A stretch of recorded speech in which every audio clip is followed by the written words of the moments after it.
So இப்போ நம்ம வந்துட்டு ரோடு மைக் யூஸ் பண்ணியிருக்கோம். இது வந்துட்டு டிரான்ஸ்மிட்டர். ரோடில் வந்துட்டு டிரான்ஸ்மிட்டர் ரிசீவர் அப்படின்னு சொல்லிட்டு 2 இருக்கும். டிரான்ஸ்மிட்டரை வந்துட்டு நம்ம பேசுகிறத அப்படியே ஃபுல்லாக ரெக்கார்ட் பண்ணோம்.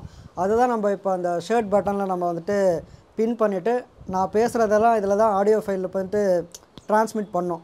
ஸோ ரிசீவர் வந்துட்டு நீங்கள் யூஸ் பண்ணுற டிவைஸ், எந்த டிவைஸில் நீங்கள் வீடியோ ரெக்கார்ட் பண்ணுறீங்க, ஒருவேளை நீங்கள் வந்துட்டு செல்ஃபோன் யூஸ் பண்ணலாம். நான் இப்போ செல்ஃபோன் தான் யூஸ் பண்ணிகிட்ருக்கேன்.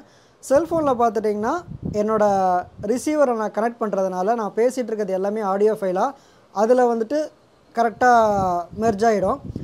சப்போஸ் நீங்கள் கேமரா யூஸ் பண்ணுறீங்க அப்படின்னா நீங்கள் பேசுகிற ஆடியோ ஃபைல் வந்துட்டு நீங்கள் இந்த மாதிரி லைவ் ரெக்கார்ட் பண்ணும் போது உங்கள் கேமராவோட அந்த மைக்கு அந்த சவுண்டை கேப்சர் பண்ணும் பார்த்தீங்களா. ஸோ அதே வேலையை தான் வந்துட்டு இந்த ரிசீவரும் பண்ண போகுது. ஸோ இந்த ரோடு மைக்கு நீங்கள் வாங்குறதுனால என்னென்ன பெனிஃபிட்ஸ் அப்படின்னு கேட்டுட்டிங்கன்னா, இந்த ரோடு மைக் வந்துட்டு டிரான்ஸ்மிட்டர் ரிசீவர் அப்படின்னு சொல்லிட்டு 2மே சின்னதாக ஸ்கொயர் ஷேப்பில் இருக்கும். ஸோ இதை நீங்கள் வந்துட்டு பாக்கெட் ஃப்ரெண்ட்லியாக நீங்கள் எங்கே வேணாலும் எடுத்துகிட்டு போகலாம். இதுவே நீங்கள் சப்போஸ் வயர்டு மைக் எடுத்துகிட்டு போனீங்கன்னா ஒரு பெரிய வயரை நீங்கள் வந்துட்டு சுற்றிக்கிட்டு இருக்கணும். இல்லை வயர்லெஸ் மைக்காகவே இருந்தால் கூட அதுவும் கொஞ்சம் ஏதோ ஒரு இது இருக்கும். பட் அதெல்லாம் விட இது கொஞ்சம் நிறைய அட்வான்டேஜஸ் இருக்குது. ஏன் அப்படின்னு கேட்டிங்கன்னா, இது வந்துட்டு லைட் வெயிட்டே கிடையாது. டக்குன்னு பாக்கெட்டில் வச்சு எடுத்துகிட்டு போயிடலாம்.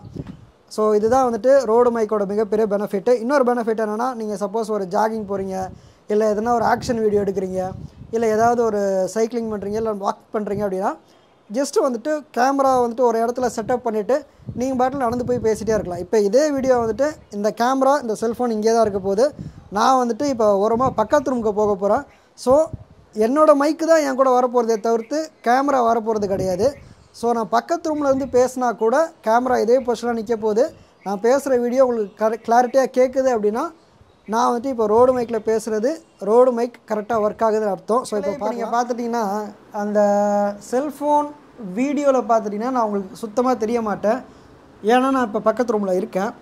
பட் நான் பேசுகிறது மட்டும் உங்களுக்கு கிளியராக கேட்டுச்சு அப்படின்னா இங்கே இருந்து நான் பேசுகிறது என்னோடய வாய்ஸை வந்துட்டு இந்த டிரான்ஸ்மிட்டர் அப்படியே கேப்சர் பண்ணிவிட்டு செல்ஃபோனில் கனெக்ட் ஆகிருக்க என்னோடய ரிசீவருக்கு கரெக்டாக அமுச்சிருக்குன்னு அர்த்தம்.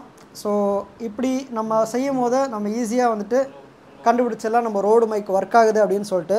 ஸோ நீங்கள் ஒரு தடவை நீங்கள் ரோடு மைக் வாங்குறீங்க அப்படின்னா நீங்கள் வந்துட்டு டெஸ்ட் பண்ணுறதுக்கு தி பெஸ்ட் எப்படின்னு கேட்டிங்கன்னா, இந்த மாதிரி ஒரு டிரான்ஸ்மிட்டர் ரிசீவர் எல்லாமே கரெக்டாக வந்துட்டு ஃபுல் சார்ஜ் போட்டுட்டு அதை நீங்கள் என்ன பண்ணுங்கள், 2த்தையும் சைமல்டேனியஸாக ஆன் பண்ணிவிட்டு நீங்கள் பேசுகிறீங்க அப்படின்னா நீங்கள் பக்கத்து ரூம்லேருந்து பேசினா கூட அது கரெக்டாக கேப்சர் ஆகும். ஸோ இதுதான் வந்துட்டு ஒரு டெஸ்டிங் மெத்தடு.